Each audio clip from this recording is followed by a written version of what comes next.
ও ধান ভান্ডে ঢেকিতে পার দিয়া, মিম নাচে আমি নাচি হেলিয়া দুলিয়া। ও ধান ভান্ডে ধান বেচিয়া কিনমু শাড়ি, পিন্দা যাইমু বাপের বাড়ি, স্বামী যাইয়া লইয়া আইব গরুর গাড়ি দিয়া। ও ধান ভান্ডে চিরায়ত বাংলার এই গান বাঙালির ঢেকির আবহ জানান দেয়।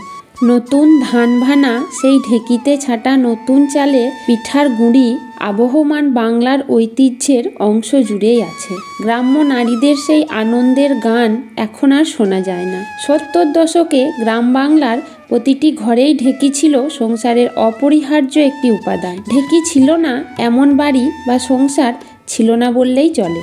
তখনকার দিনে ঘরে বা সংসারের শোভা ছিল এই ঢেকি। কালের বিবর্তনে তা এখন হারিয়ে যেতে বসেছে। সত্যি কথা বলতে আমাদের নতুন প্রজন্মকে এরপর বোধহয় ঢেকির কথা বলতে গেলে রূপকথার গল্পের মতো করে শোনাতে হবে। দিনের পর দিন আমরা এতটাই আধুনিক হয়ে যাচ্ছি যে আগামী প্রজন্মের কাছে হয়তো এই ঢেকিটা স্বপ্নের মতো মনে হবে। এখন আমরা সব কিছুতেই আধুনিক, আমাদের মনটাও হয়ে গেছে যান্ত্রিক। আধুনিকতার ছোঁয়া লাগুক কিন্তু আত্মা বেঁচে থাকুক। ঢেকি আমাদের গ্রাম বাংলার প্রাচীন গ্রামীণ ঐতিহ্যের একটি গুরুত্বপূর্ণ জিনিস। শীতকাল আসলেই ধুম পড়ে পিঠেপুলি উৎসবের। খেজুর গুড়ের সাথে চালের আটার এই পিঠেপুলি বাঙালির ঐতিহ্যকে তুলে ধরে। মাটির দাওয়ায় ঢেকি পেতে চালের আটা বের করা এখন খুব একটা চোখে পড়ে না, কারণ এখনকার মানুষের জীবনে ওতপ্রোতভাবে জড়িয়ে পড়েছে মেশিন। তাই এখন আর কষ্ট করে কেউ ঢেকিতে চাল কুটে আটা তৈরিও করে না।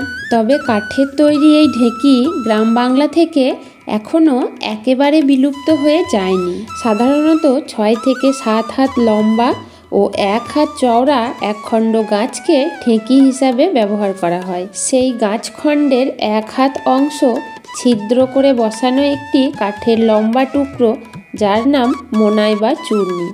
মোনাইয়ের মাথায় বসানো হয় লোহার একটি গোলাকার পাত, যার নাম গুলো।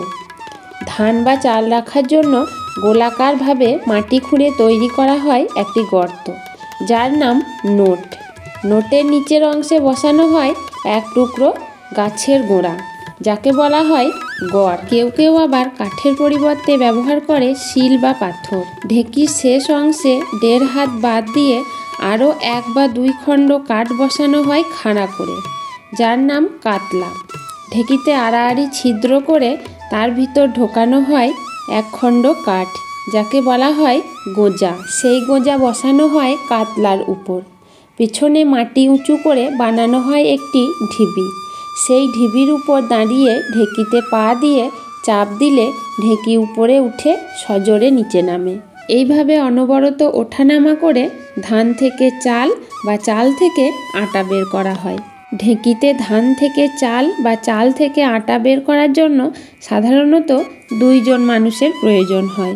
ঢেকির এক প্রান্তে একজনের পা এবং অন্য প্রান্তে আর একজন গর্তে চাল দিয়ে সেই চালের আটা তৈরি করছে।